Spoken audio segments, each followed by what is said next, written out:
You did great, darling. Of course. And tell the missus I said hi. Haven't seen her in ages. She should come to the club more often. Right. See you tomorrow, Tony.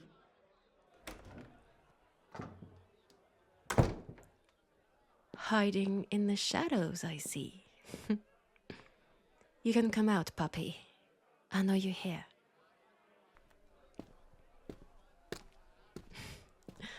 Because I could smell your cologne from a corridor. You always put too much on. I told you to go easy on it. Never listened. That is so you, love. That and the lingering smell of this Cuban cigar brand you always smoke. Never liked the stuff. But it's now a part of you, so I guess I came to enjoy it. Me, a spy. I could be one, couldn't I? But I'm afraid it's nothing that fancy. I just saw you at the bar, leaning against the counter, glass of whiskey in hand, on the rocks, always. Your hand doing this little swirling motion for the alcohol to get completely cool. Makes your expensive watch catch the light. Every time. One way to tell the world, look at me, I made it. Here, for you, on the house. Oh, and you didn't take your hat off, kept your suit jacket on, like you're too busy to stay, like you are about to leave, in a rush, always. You stood there, your eyes locked with mine, never looking away, not even for a second. Makes me always feel like the most expensive thing in the room. Disturb me, please, puppy. Did you hear me stutter on stage? Lose my cool? Forget the lyrics? No, I don't think so. I'm a professional. You never disturb me. If anything, it felt like a private show. Always does when you come to the club. Like it's just me and you in a room full of shadowy silhouettes. Like everything goes quiet. Even the band behind me. Like the lights shine just on us. Two movie stars in a motion picture. So romantic. And then you disappear like a ghost. 1 minute here, the next, gone. And when you deign to come here, you always stop by my dressing room. See, darling, I am no spy. You are just a creature of habit. That's all.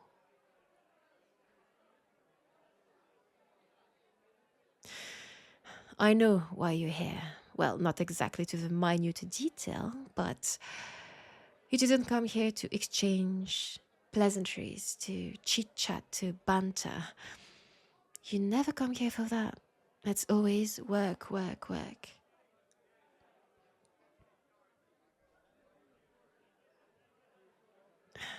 I know that's how you made it. Don't remind me. It's just this discipline of yours. I came to dislike it. Oh, don't get me wrong. It gives you this attractive, mysterious aura. I'm sure all the girls are head over heels for you, swooning at your sight. One icy glance of yours, and that's it. Cold like a deer in a car's headlights in the darkest night.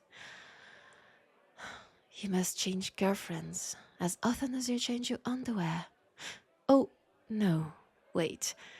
Relationship are a waste of time. That's what you always told me.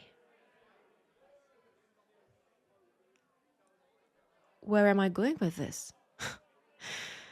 That I don't recognize the reckless puppy I once knew. The rookie mobster, head full of dreams, plans, and desires. The boy who, every night on the roofs of New York, would tell me stories of a future full of adventures, money, fast cars, parties, and freedom. A boy who gave me hope for a better life when what I could only did was try to survive every single day.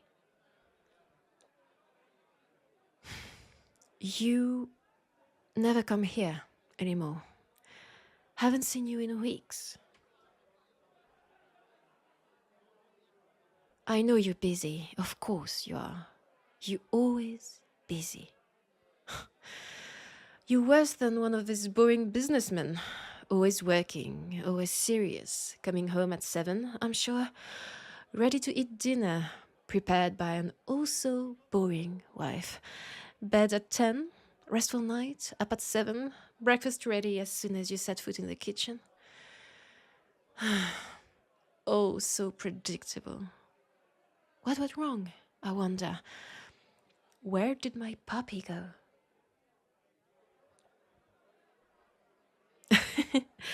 I know you always hated the nickname.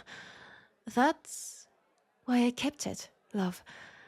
Because you hate it, and it fitted you perfectly back in the day. A rookie criminal, impatient, yapping all the time, running everywhere, happy, enthusiastic, and so needy for attention and tenderness. But where did my puppy go, darling?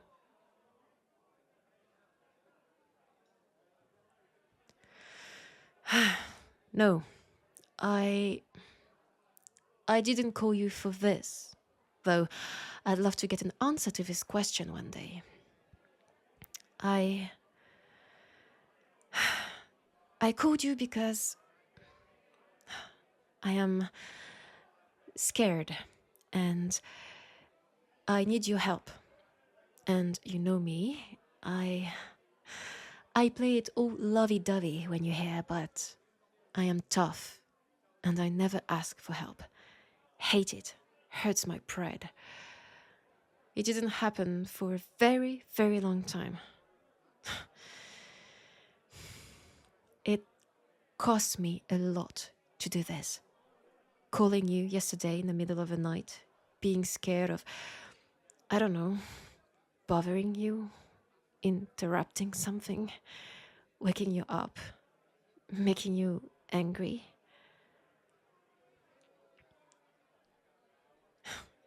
I know, you never were mad. Not at me, not even once. Not even when I called you from the police station one day after being caught red-handed stealing apples from Mrs. Harrington's grocery shop. That was years ago. But I can still remember your worried face when you came to bail me out.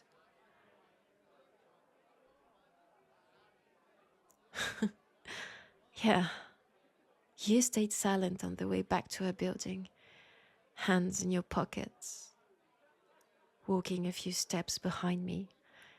You always did that, on the side of the road, just in case something happened. Always looking out for me. And I was so ashamed. My eyes were glued to the sidewalk. I didn't know what to say, and when I told you I would repay you, you just said, no, never. And you walked away. Of course I remember. How could I not? For some stupid stolen apples, I made you pay $20, which was a fortune back in the day. Especially for us. Who knows what you kept this money for? A car? A ticket to somewhere better? A new apartment away from your parents? I felt so bad. And I still do, to this day.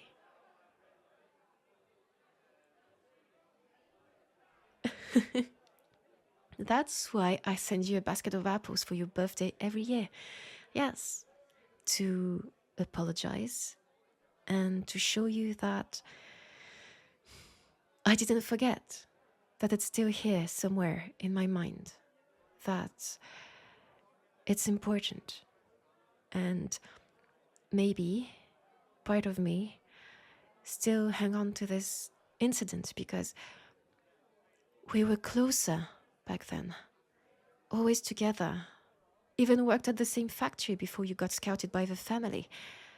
And I miss it, the simpler times. They were the toughest, too, because we didn't have anything. I was still living with my parents, so were you. Essentially, we just had us, and minds full of hopes and dreams.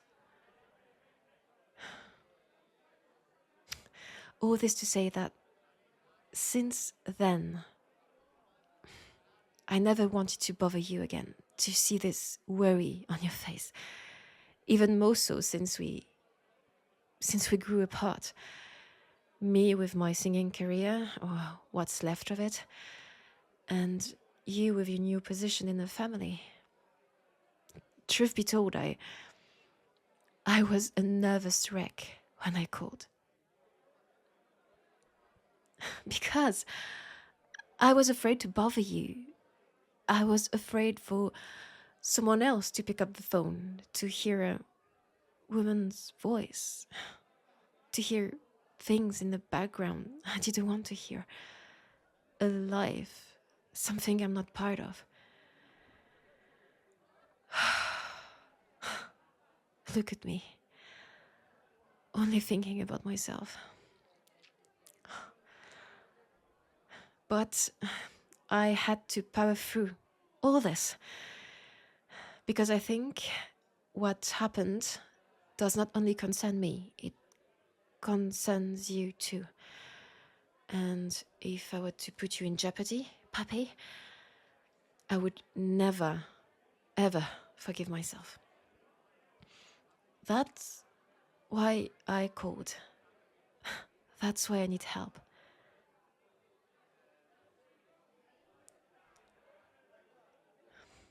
I believe I've been compromised, Papi. Not so good people know I am not just a singer, and they probably know we are linked somehow.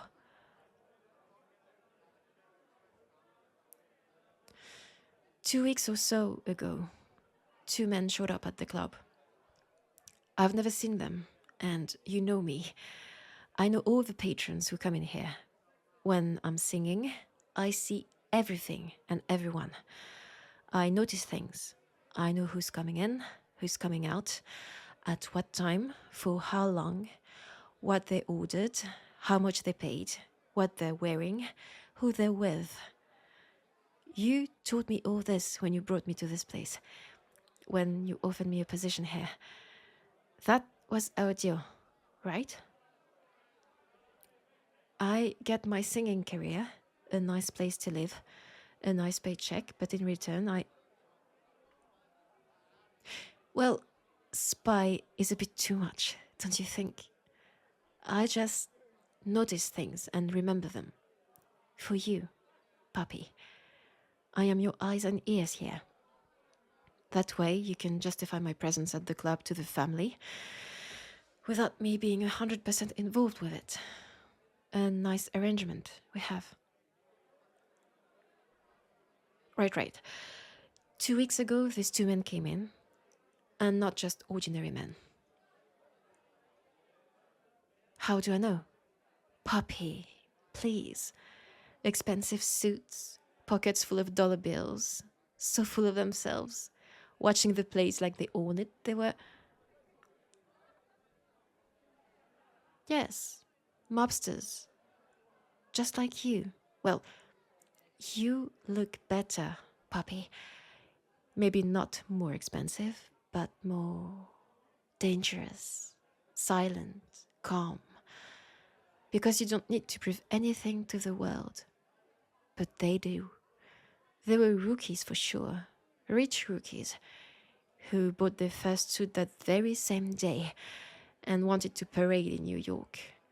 And what better way to show the city two new mobsters made it in town than entering a rival turf?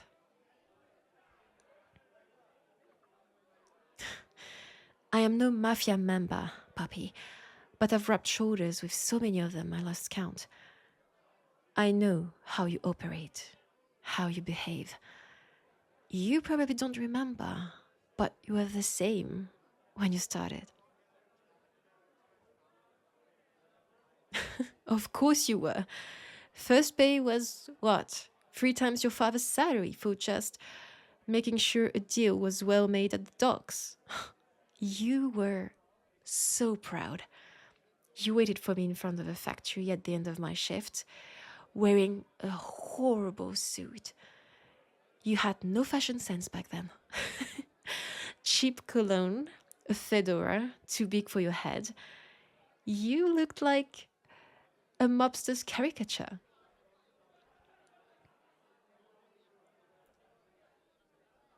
Ah, you remember. Yes, you took me to this restaurant 3 blocks down our building. We thought it was the nicest place on earth. Every time we walked by it, we would stop and look inside. 3 course meals, a huge cake on the counter, waiters in uniforms, a bouncer at the door. Turns out the place was horrible. I wouldn't go back there for the life of me. And that night, you offered me a pearl necklace. Thick one, but you didn't know. I knew, but I didn't mind because you were so proud. Because it was your first gift, one of many. Because it was important. I wore it every day, even at work. Proud myself for having it. Here, I still have it, but I turned it into a bracelet. Throw it away? Are you mad? Never. Because it meant something, this necklace. To me, at least, it did. Still does. It's a past I still wish existed.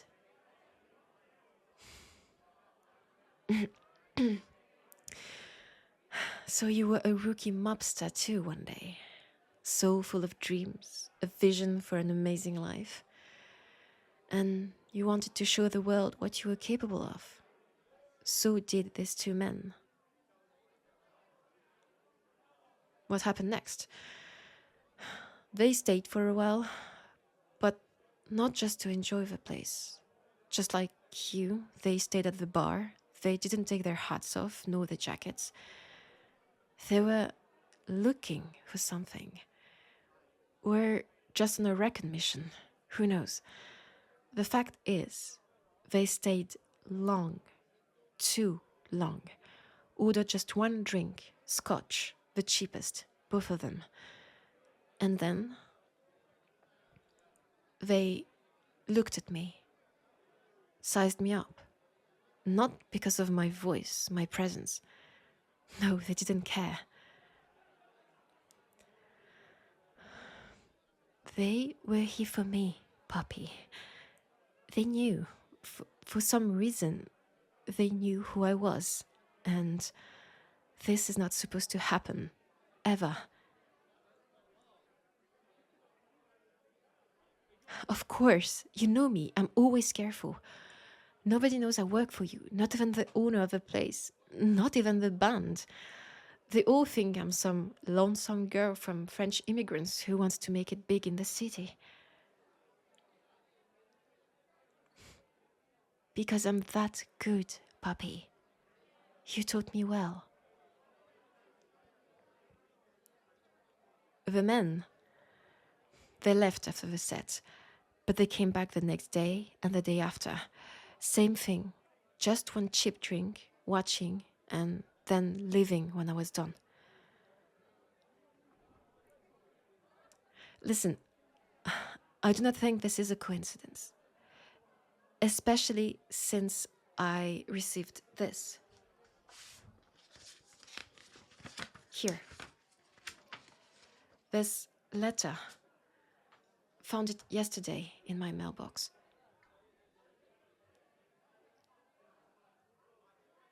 It's the Profacis symbol, isn't it? They are big in Brooklyn, not far from here, the neighboring family. I know you've had some spat with them, but from what I've heard, your relations always stayed civil.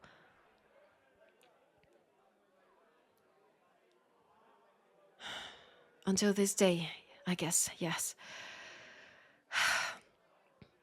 My guess is either these two are completely out of their minds coming into a rival's turf like that, or they have an agenda. I don't know, Poppy. You're the mobster, not me.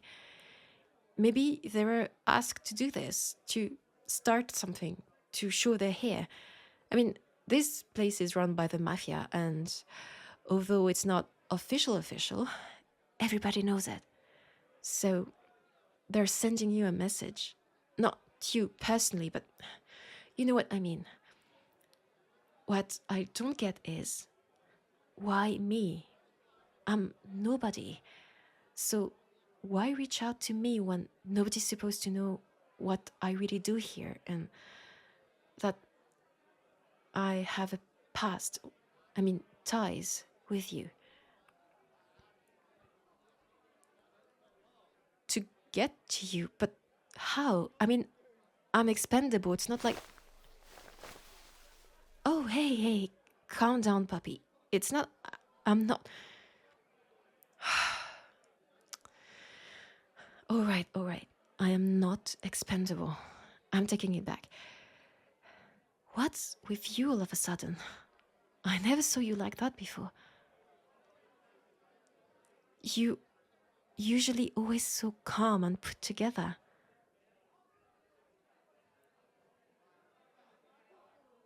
But why do you care so much if I'm being targeted? Yes, I'm really asking. Because, puppy, since you climbed up the ladder, since you became someone in the family, we lost touch almost overnight. I remember you went to jail for 6 months, the longest 6 months of my entire life. And when you came out, it all changed. I did come every day, even when visits were not allowed. The tripway was 2 hours long by bus. Had to pay the guard at the entrance most of the time, otherwise he wouldn't let me in. No, I never told you that.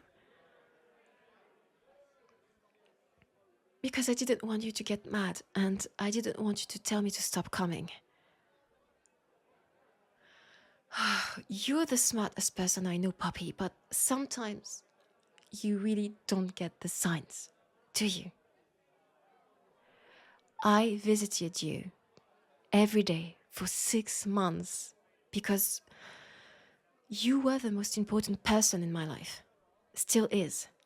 Even though circumstances make it more difficult for us to see each other, I was worried sick for you back then. So I took the night shift at the factory. Didn't care for the lack of sleep, as long as I could see you, even for just an hour, less even sometimes.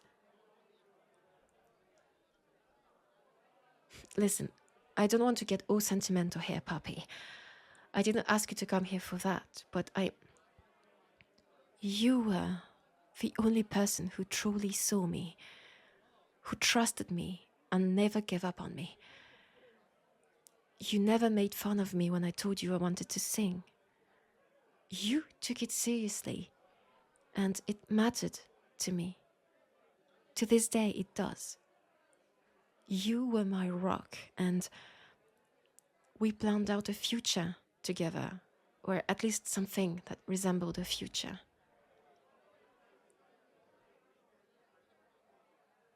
Yes, fast cars, a mansion, parties, travels, adventures, freedom.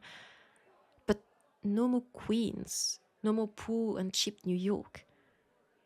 That's why I visited. That's why I never gave up on you. But when you came out, when you were released, something changed, shifted, and you were not the same anymore. You were given more responsibilities in the family, more power, more money, and the distance grew between us. That's why your reaction surprises me so much. Why would you care today? But that's not important right now. I received this letter, this message, whatever it is. Clearly, the Profaci family knows of me and my ties to your family, and most probably you, which means you might be in danger as well. It does matter, puppy. To me, it does.